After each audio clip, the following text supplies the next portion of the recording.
तीन। कौन कौन से? कितने युग होते हैं? तीन युग होते हैं। वेरी गुड, सुधार कर लिया। ठीक है, अभी कौन सा युग चल रहा है? कलयुग। तो 4 युग हैं और सबसे अंतिम युग है कलयुग। सबसे पहला युग सतयुग। सतयुग के 3 अवतार थे जिनकी कहानी आपने सुन ली। ठीक है, कौन कौन से? मत्स्य अवतार, कूर्मा अवतार और कौन बड़ा सुअर? ऐसे याद रखोगे? सुअर देखोगे, सुअर को देखेगा तो डंडा मार के भगाओगे, मगर वरा अवतार देखोगे तो हाथ जोड़ के साष्टांग प्रणाम करोगे। बराबर? ये छोटा सा फर्क है कि अपन कैसा नजरिए से देखते हैं। रोड पे सुअर देख के कोई हाथ जोड़ेगा? नहीं जोड़ेगा। मगर मंदिर में जाके हमारा अवतार को अपन साष्टांग दंडोत करके प्रणाम करेंगे। ये फर्क है, जानो। तो ये पहले 3 अवतार थे सतयुग के। अभी चौथा अवतार है वो अगला युग। सतयुग के बाद का कौन सा युग? द्वापर युग। ठीक है, द्वापर युग। द्वापर युग श्योर? किसी को डाउट? नहीं, द्वापर युग नहीं, द्वापर तीसरा है। द्वापर तीसरा है। दूसरा कौन सा है? त्रेता युग। ठीक है, और त्रेता युग में कौन आए थे?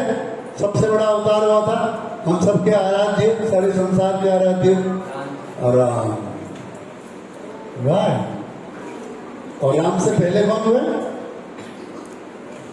राम से पहले कौन हुए अवतार? परशुराम। ओके, तो अब त्रेता युग का पहला अवतार हमारे अवतारों की श्रृंखला में चौथा अवतार किसका? नरसिंह भगवान का। क्या नाम? नरसिंह भगवान का। कैसे समझ? इसके 2 टुकड़े करिए, नर और सही नाम है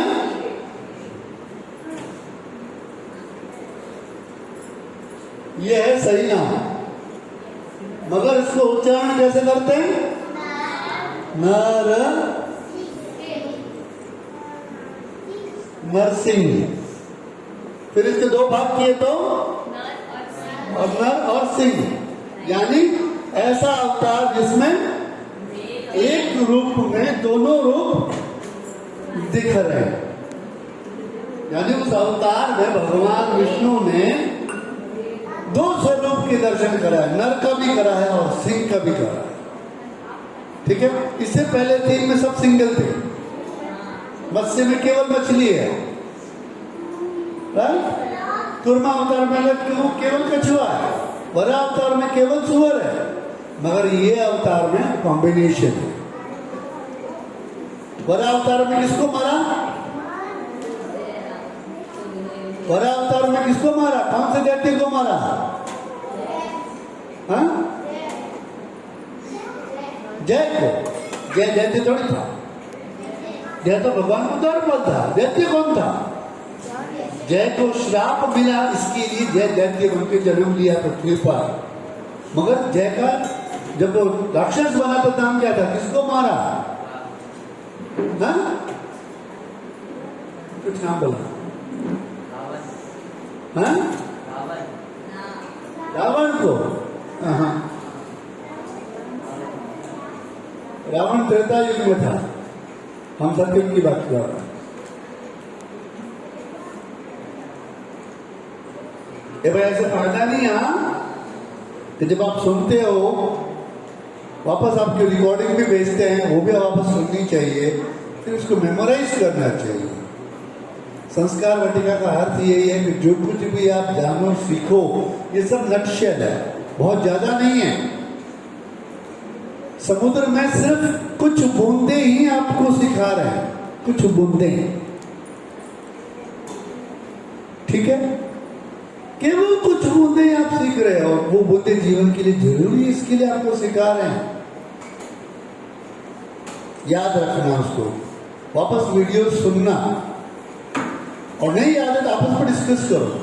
पहले आते हो क्लास के एंड में, क्लास की शुरुआत में डिस्कस करो, क्लास के एंड में एक दूसरे से सवाल करके डाउट क्लियर करो, मेमोराइज करो, उसी को खेल के अपना कुछ बहुत सारे खेल आप अपना खुद खेलते हो ना, हम खिलाएंगे तो खेलोगे।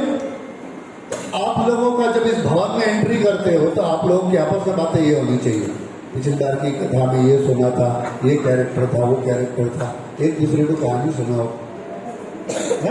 तब ये संसार आपके पक्के होंगे, ठीक है ना। अच्छी अच्छी बातें बता रहे हैं कि खराब, नहीं खराब हो तो वो लोग बदल देते। कार्टून नेटवर्क चालू करते हैं, कार्टून नेटवर्क में डोरेमोन कौन है फेवरेट है? आयरन मैन किसका फेवरेट है? देखो इतने सारा, अच्छा मेरा भी है। और छोटा भीम, छोटा भीम मेरा। राम जी किसके फेवरेट है? कृष्ण भगवान किसके फेवरेट है? तो फिर जब राम जी, सबसे ज्यादा हाथ यही उठ रहे हैं राम जी और कृष्ण जी के लिए, ठीक है। तो आप जो राम जी और कृष्ण जी की कहानी बता रहे हैं तो आप याद भी नहीं रख रहे हो, इसका मतलब आप झूठा हाथ उठा रहे हो, सच्चा नहीं उठा रहे, है ना। अभी मैं पूछूंगा कि डोरेमोन का लास्ट एपिसोड क्या है, वो सब बता देंगे जितने भी डोरेमोन वाले हैं। शिनचैन का टिंग टैंग सब बोलेंगे, बोलेंगे ना, हैं? शिनचैन की गर्लफ्रेंड का नाम क्या है ना, एक फ्रेंड है, बहन है कि फ्रेंड जो भी है, शिनचैन के साथ कौन?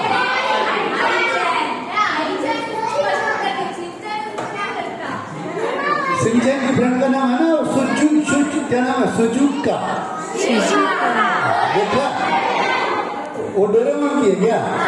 अच्छा सॉरी, अब मैं देखता नहीं हूँ भाई, नहीं देखता हूँ फिर भी याद रहता है मुझे। देखो मेरे को इंटरेस्ट नहीं है, ठीक है।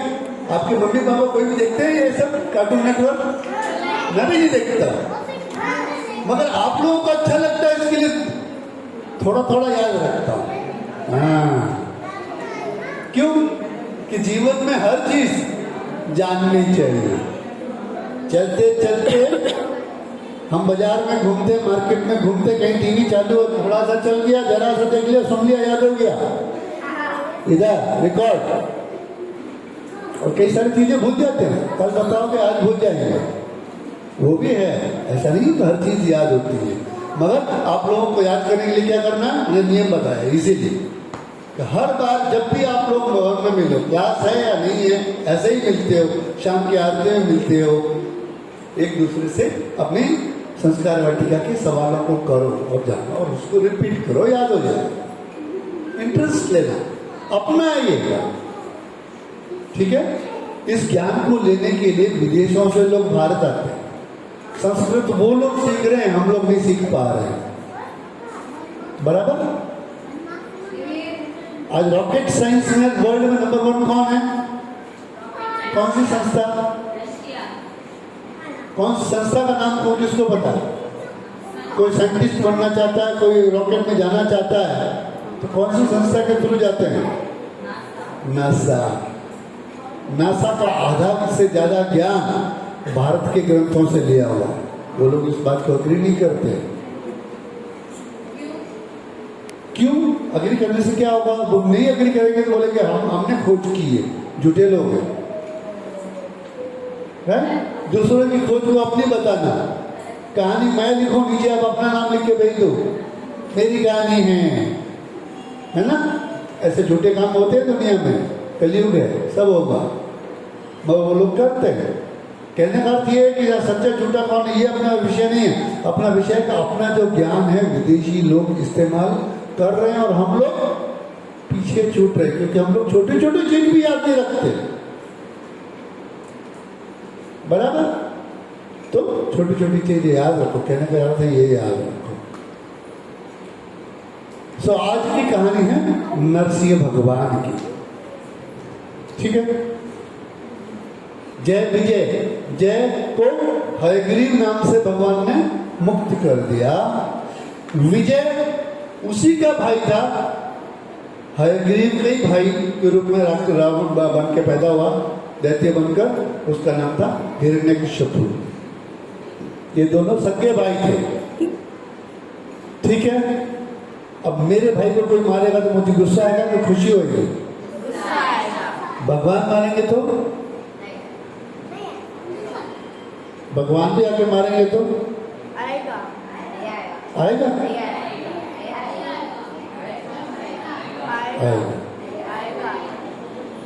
आएगा। देखो, यदि मेरे मन में भावना सात्विक भावना है तो दूसरा नहीं आए। क्यों? तो भगवान ने मेरे भाई को इस संसार से मुक्त किया, ठीक है। संसार को क्या बोलते? दुखों का घर। सुख है आप लोगों के लिए, बड़े होगे तब जानोगे कि दुख भी क्या होते हैं। तो इसको बोलते हैं दुखों का घर, और इससे इस दुखों के घर से कैसे मुक्त किया। मगर ये दोनों दैत्य थे। कौन? हयग्रीव और हिरण्यकशिप दैत्य थे। तो मेरे भाई को मारा बोल के भगवान विष्णु से उसके मन में वैर लगा दिया। वैर, बदले की भावना, ये विष्णु तुझे देख लूंगा, है ना। तो क्या किया? राक्षसों को भी मालूम है कि भगवान से यदि जीतना है तो भगवान जैसा पावर चाहिए, ठीक है। तो जब भाई मरा तो उसने प्रतिज्ञा की मैं मेरे भाई की मौत का बदला लूंगा। तो क्या किया उसने? उसने वरदान प्राप्त करने की इच्छा मन में पक्की कर ली और चला गया मंदराचल पर्वत पर। मंदराचल पर्वत जाके ध्यान में बैठ गया। किससे? अब विष्णु को मारना है और वरदान चाहिए, तो या तो शिव जी देंगे या ब्रह्मा जी देंगे। बराबर है ना? तो चुटकी विष्णु भगवान से लड़ाई करनी हो तो किससे वरदान मांगेंगे? ब्रह्मा जी से या शिव जी से, है ना। हाँ, मैं तेरे को पीटना चाहता हूं, नहीं पीट सकता तो क्या करूंगा? साक्षी को बोलूंगा लगा इसके, है ना। ऐसे एक दूसरे से मदद लेते हैं। तो उसने जाके मंदराचल पर्वत पर प्रार्थना करने के लिए जाके बैठ गया और उसने जाप करना शुरू किया ब्रह्मा जी के लिए। अब ये जो है ना राक्षस लोग भक्ति में बड़े पक्के। हम लोग जिस काम को एक साल में करते हैं उस काम को वो लोग एक महीने में कर डालते। इतनी पक्की भक्ति करते। इसके लिए इनको वरदान भी जल्दी मिलते हैं, बहुत जल्दी वरदान मिलते हैं। या तो भोले भंडारी भगवान शिव से लेंगे या ब्रह्मा जी से लेंगे। इन दोनों का क्या काम है? जो मांगे उसको दे दो। सच्चे मन से मांगा, भले गलत मांगा, उनको बहुत कॉन्फिडेंस है हम दोनों से गलती होगी तो विष्णु है ना संभालने वाला, है ना। तो ये साथ में रहने का मजा है। भाई बहन साथ में रहते हैं, 4 5 2 3 भाई बहन साथ में रहते हैं। एक दो गलती करते तो एक सुधार संभाल लेता है। भाई भाई मैं आज उसको थप्पड़ मार के आया, गलत तो किया मैंने, पर भाई वो मुझे मारना है तो हमसे बचा लेना, है कि नहीं। इसको बोलते भाई क्या है। तो फिर उन्होंने वहां प्रार्थना करने बैठा तो भगवान ने देवताओं के गुरु कौन थे? बृहस्पति। उनको मालूम पड़ गया कि इसकी भावना गलत है। तो जो ही वो ध्यान में बैठा और मंत्र बोलने लगा तो मन को पक्षी बन के आगे बैठ गए और उनके मुंह से निकलते हैं, बोलते हैं नारायण नारायण। ओम में बोले ब्रह्मा का मंत्र और वो पास में बैठे बोले नारायण नारायण। वो कुछ भी शुरू करे वो बोले जोर से बोले नारायण नारायण। तो बेचारा ध्यान में बैठ नहीं पाया, दौड़ के घर पे आ गया वापस। इस बार अपना शुगर ठीक नहीं है, वापस जाऊँ, बाद में जाऊँगा। तो उसकी पत्नी का नाम था कयादू। घर आके कयादू से मिला, बोले क्या समय आप इतना जल्दी आ गए, आपने तो अपनी पूरी नहीं की, अब तो तपस्या करने गए थे। पहले तपस्या तो कई सालों तक करते थे, जवानी में तपस्या करते थे, बूढ़े हो जाते थे, इतनी लंबी लंबी तपस्या करते थे। बोले आप पूरी किए बगैर घर कैसे आ गए?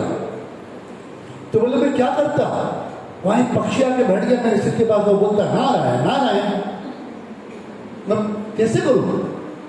कयादू बड़ी बुद्धिमान थी, बोले मेरी स्वामी के मुंह से अपने बैरी का नाम, जिसको वो मारना चाहते हैं, मगर वो तो भगवान विष्णु है, वो समझती थी भगवान विष्णु का नाम इसने 2 बार ले लिया।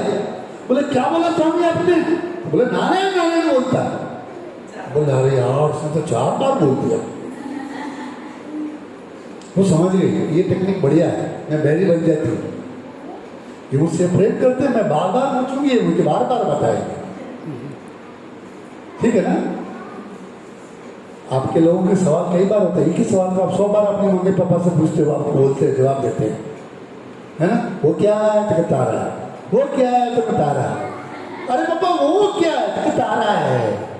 1000 बार आपको जवाब देंगे, कभी थप्पड़ नहीं मारते कि क्या 100 बार बोला तारा है फिर भी बोलते हैं। ऐसा सवाल करते हैं? कोई नहीं करता। अगर वो कहीं परेशान हो तो बात अलग है, मगर आपके एक ही सवाल को आपके सवाल के 100 जवाब भी देंगे। तो उसने दिमाग में सोच लिया कि अगर मेरे पति का मैं भला चाहती हूँ तो इसके मुंह से नारायण नारायण बुलवा लेती हूँ। तो उसने अलग अलग बहाने से बार बार उनसे नारायण बुलवा लिया। ठीक है? और जब उसके मुंह से 108 बार नारायण निकला, उस वक्त भगवान विष्णु कयादू पे प्रसन्न हो गए और कयादू के गर्भ में भगवान विष्णु का भक्त जन्म लेने के लिए तैयार हो। बोलो क्या फायदा मिल गया उसको कि पति भली ही राक्षस हो, मगर मां के पेट में संतान कौन? भगवान विष्णु की भक्त। उसी वक्त उसका गर्भाधान हुआ और वो नारायण का भक्त उसके अंदर पैदा हुआ। भगवान ने उसको मन ही मन में प्रार्थना वरदान दिया कि तेरा मेरा भक्त प्रहलाद नाम से तेरे गर्भ में आ गया है, जो सारा संसार का भला करेगा। ठीक है? अब उसने अपने पति की भक्त भी थी, भले राक्षस था, बोले ना आप है ना अब वापस जाओ और फिर से प्रयास करो। ऐसे पत्नी की हिम्मत होती है, तो पत्नी की हिम्मत से पति आगे बढ़ता वापस, फिर उनको वापस भेजा। फिर वो मंदराचल पर्वत पर गए और तपस्या में बैठ गए। तपस्या में बैठे तो उनको ब्रह्मा जी 12 वर्षों की तपस्या के बाद खुश हुए, आए, प्रसन्न हुए और उनको वरदान दिया। तो बोले भगवान क्या वरदान दूं तुझे? तो बोले भगवान मुझे अमर कर दो, मुझे विष्णु से जीतना है। तो बोले अमर का वरदान हम दे नहीं सकते, जो हमारे पास नहीं है वो हम नहीं दे सकते। तो उसने दिमाग लगाया कि मैं ऐसा वरदान मांगू कि मैं अमर नहीं मगर अमर जैसे ही होता। तो बोले कि मैं नर से मरूं न पशु से, मुझे इस संसार का कोई भी मानव नहीं मार सकता, मुझे कोई संसार का पशु नहीं मार सकता। और राक्षस तो मैं हुई, तो राक्षस मारेंगे ही नहीं, उनमें तो ऑलरेडी पावरफुल है, उनका राजा ही है वो। तो न मरूं नर से न मरूं पशु से, न दिन में मरूं न रात को, न अंदर मरूं न बाहर, न दिन में मरूं न रात में। ऐसा वरदान हो। न शस्त्र से मरूं न अस्त्र से मरूं, यानी कोई हथियार भी मेरे काम का नहीं, भले हथियार हो भले हथौड़ा हो, अस्त्र बोला तो जो काम में आने वाली चीजें होती है ना, हथौड़ी है, छेनी है, तो न अस्त्र से मरो, न शस्त्र से, न तलवार से, न छुरी से। ये सारे पॉसिबल के किस किस चीज से आदमी मर सकता है, ये सारी पॉसिबिलिटीज उसने खत्म कर दी और वरदान मांग लिया। ब्रह्मा जी ने कहा तथास्तु। बड़ा प्रसन्न होकर घर आया, हा हा हा हा हा, मुझे मेरा वरदान मिल गया, अब मैं अजय हूं, अब मुझे कोई नहीं मार सकता। घर आया, इधर पीछे कयादू का क्या हुआ? कयादू एक अकेली पड़ गई। उसने वो बाकी उसके राक्षस थे, देवताओं ने उनको ठोक पीट के भगा दिया पाताल में कि जब राजा नहीं है तो उनकी कोई वैल्यू नहीं है। उन सारे राक्षसों की ठुकाई की, सब बेचारे पाताल लोक में जाकर छुप गए। कयादू रह गई अकेली। तो कयादू की रक्षा किसने की? नारद मुनि ने। क्यों? नारद मुनि मालूम? नारद मुनि कौन है? नारायण नारायण, खड़ताल बजाने वाले, है ना? तो नारद मुनि ने उसकी रक्षा की क्योंकि उसके पेट में भगवान विष्णु का अन्य भक्त उनके गर्भ में था, तो अपने साथ ले गए। अब नारद मुनि के साथ में वो रहेगी तो रोज सुबह शाम दिन भर क्या सुनेगी? हाँ? तो वो महाभक्त बन गया मां के पेट में रहते हुए। वहां उसका जन्म भी हो गया बालक रूप में। जब बालक रूप में बालक भी हुआ, उसके 12 साल बाद में जब पिता को वरदान मिला तो पिता आए, नारद मुनि के पास गए, अपनी पत्नी और बच्चे को घर लाए। राइट? अब वो पावरफुल हो गया, खूब अत्याचार किया सारी पृथ्वी पर, खुद को भगवान बना दिया। कोई विष्णु भगवान की पूजा नहीं करेगा, सब मेरी पूजा करेंगे। भगवान कौन? हिरण्यकशिपु। जो बोले विष्णु भगवान को भगवान दो, उसकी गर्दन कट, है ना? मुसलमान तो ऐसे करते हैं, जो अल्लाह को नहीं माने उसकी गर्दन काट दो। चुपचाप करते हैं, तो पता नहीं चलता, तो बड़े बदमाश होते हैं। ठीक है, तो ऐसे उसने किया है सबको। साधु संत महात्मा जितने भी थे भगवान विष्णु को पूजने वाले, उनके गर्दन पे तलवार बहुत मेरी जय, हिरण्यकशिपु की जय बोले तो जिंदा रहेगा, नहीं तो जा विष्णु भगवान के पास। कोई विष्णु का नाम नहीं लेगा, तो सारी पृथ्वी पर विष्णु का पूजा होना बंद हो गई। ठीक है, उसके बाद बेटा आया पास में, तो बोले बेटा बोले पांव छुआ, आशीर्वाद दिया। तो बोले तुम्हें गुरु ने क्या सीखा? तो बोले नारायण नारायण। अरे सारी दुनिया को मैंने सिखा दिया भगवान की जय मैं हूं, और मेरा बेटा विष्णु की जय जयकार कर रहा है? ये तो बड़ी गड़बड़ हो गई, गड़बड़ हो गई ना। किसकी जय बोलनी थी? पापा की जय बोलनी थी, हिरण्यकशिपु की जय बोलनी थी। और जय किसकी बोला? वो विष्णु भगवान की बोलता नारायण नारायण। तो उसने उसको बहुत ठोका, बहुत पीटा। तो बोले मैं तो उन्हीं की जय बोलूंगा, सच्चे भगवान वही है। आप तो मेरे पिता हो, आपके पांव छू लूंगा, पर आपकी जय नहीं बोलूंगा। जय तो मैं विष्णु की बोल रहा हूँ। तो उसको पहाड़ पे ले जाके पहाड़ से फेंक दिया, अपने पांव के नीचे लात मार के मारा, कुछ नहीं हुआ। जहर पिलाया, नहीं मरा। सारी की सारी जितनी भी तकलीफ दे सकता था दे दिया, परेशान हो गया। बोले इससे छुटकारा, मेरे घर में विष्णु का भक्त, इसमें छुटकारा कैसे पाऊं? तो उसकी बहन थी, हिरण्यकशिपु की बहन थी, कौन? होलिका। उसको वरदान था कि वो आग से जल नहीं सकती, ऐसा वरदान था उसको। तो बोले भैया आप क्यों परेशान होते हो? इस बालक को तो मेरी गोद में मैं बिठा लगती हूँ। होली का त्योहार आ रहा है, ठीक है, आप लोग होली का त्योहार मनाना, मेरी गोद में मैं इसको बिठा के मैं होलिका की जो अग्नि जलती है उसमें बैठ जाऊंगी, लोग होलिका जलाएंगे, आपका ये बेटा उसमें जल के मर जाएगा। मरमरी कौन? होलिका, जिसको नहीं जलने का वरदान था मगर वो जल के खाक हो गई। और प्रहलाद तो फिर भी बच गया। तब प्रहलाद पर और उनको गुस्सा आया राज दरबार में। बोला तो नारायण नारायण करता है, कहाँ नारायण? मैं तुझे मारने जा रहा हूँ, बचा, बुला तेरे नारायण को बचाने के लिए। तो बोले मेरे नारायण तो हर जगह हैं, इस खंबे में भी है। बोले ये खंबे में, पत्थर के खंबे में भगवान है। बड़ा पावरफुल था, बहुत ताकत थी उसने। हाथ में ले, एक हाथ में तलवार और एक हाथ तक घुसा तैयार करके जाके खंबे को बचीरा जोर से पंच किया खंबे को। खंबा फट गया, खंबा फट गया और खंबे में से निकले अपने नरसिंह भगवान का अवतार हुआ खंबे में से। और भगवान आए तो आधा शरीर, चेहरा मनुष्य का, मगर आगे का हिस्सा शेर का, शरीर मनुष्य का मगर हाथ शेर के, पांव शेर के, और भयंकर भगवान की जोरदार आकृति। आपने वहां चित्र देखा था मंदिर में? किसने पूछा था ये देखो ये शेर भगवान बने हुए हैं, है ना? तो वो शेर भगवान यही थे जिनके आज आप कहानी सुन रहे हैं, जगह थे ना। हाँ हाँ, तो बड़े भयंकर थे, वास्तव में बहुत डर लगता है देखते हैं तो। हाँ, आप भी डर गए थे? अब आए नहीं थे उस दिन, नहीं आए ना? तो भी कैसे डर गए? अब भगवान ने किसकी रक्षा की?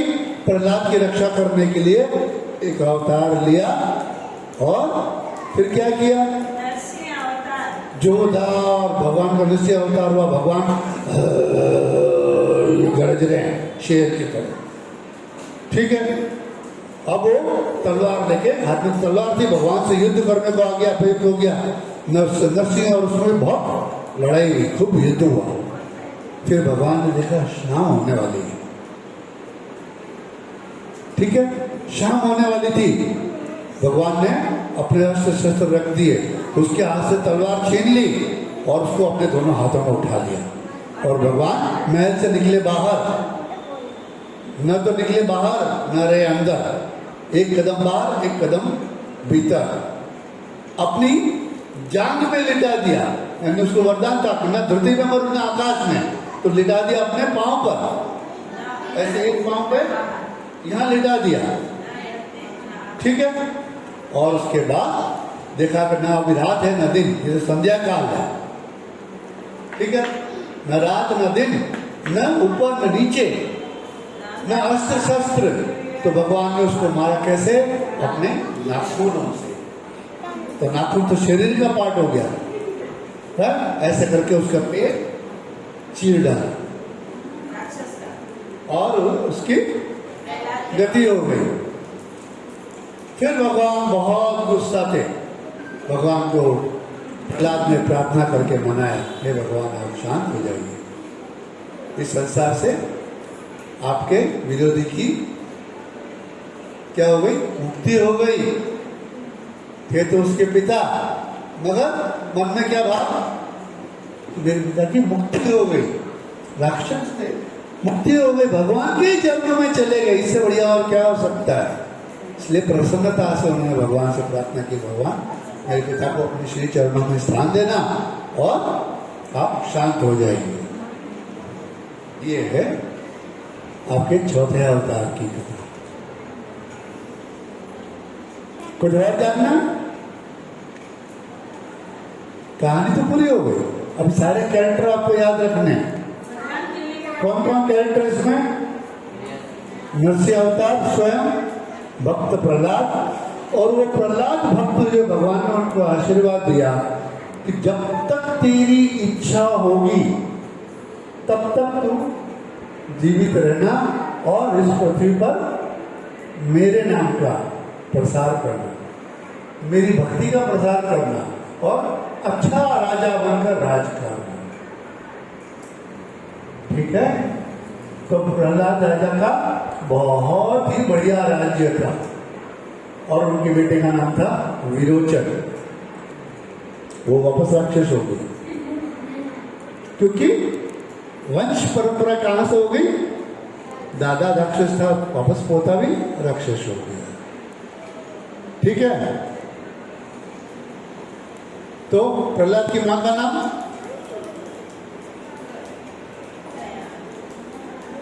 प्रहलाद की माता का नाम क्या जी? क्या सुना? कयाधु, याद रखना। ओके। और ये सब कौन से वंश के हैं? मैंने बताया था, ये दोनों राक्षस का स्वरूप कहां से आया? इनकी माता कौन? दिति। पिता कौन? कश्यप ऋषि। ठीक है, तो कश्यप ऋषि की संतान ये दोनों राक्षस, दो में से एक की संतान भक्त प्रहलाद, और भक्त प्रहलाद के संतानों में से एक विरोचन था राक्षस, बाकी के जो उनकी संतान हुई वापस उनमें से मनुष्य थे, अच्छे मनुष्य थे, सब क्षत्रिय थे, और कुछ हमारे पूर्वज भी थे, क्योंकि हम लोग के पूर्वजों में कश्यप मुनि भी आते हैं। तो इसलिए कहा था, मैंने एक बार कहा था राक्षसों की संतान भी हैं अपन करके, तो हम में दोनों गुण ऐसे ही हैं। ठीक है ना? जो सुन रहे हो सब भगवान के भक्त हैं, जो नहीं सुन रहे हो, जो सुन रहे हो भगवान के भक्त नहीं सुन रहे हो, उनमें थोड़ा थोड़ा राक्षस जागा हुआ है और भगवान सोए हुए। दोनों हैं हम सब में, हम सब में नर और नारायण दोनों हैं, किसी में तीनों हैं, नर है, नारायण है और